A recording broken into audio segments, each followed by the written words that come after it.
ជំរាបសួរបងប្អូនទាំងអស់គ្នាថ្ងៃនេះគឺនាងខ្ញុំមកស្លប្រហើរបុកគ្រឿងចាហើយសម្លនេះដែរគឺខ្ញុំលាយជាមួយនឹងពោតលាក់ចា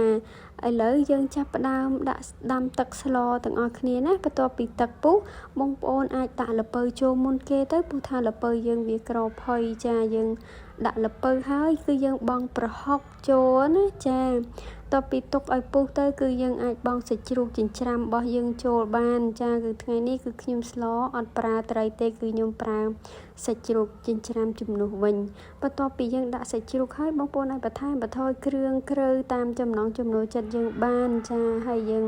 អាចបង់គ្រឿងបុករបស់យើងចូលទៅចាបន្ទាប់ពីដាក់គ្រឿងហើយបងប្អូនគឺយើងចាក់ពោតរបស់យើងចូលតែម្ដងដោយសារតែពោតយើងក៏វារៀងយូរឆ្អិនដែរណាចាយើងដាក់ពោតចូលទុកឲ្យពុះយើងអាចបន្ថែម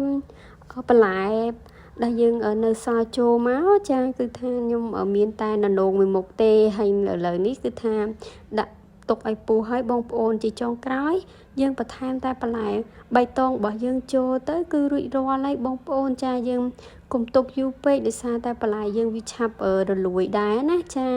យើងទុកយើងកូរពី3ត្រឡប់មកគឺថារួចរាល់ហើយបងប្អូនអញ្ចឹងគឺថាតំណងមែនតើណាបងប្អូនចាស្លរបស់ខ្ញុំបានរួចរាល់ហើយអរគុណជំរាបលា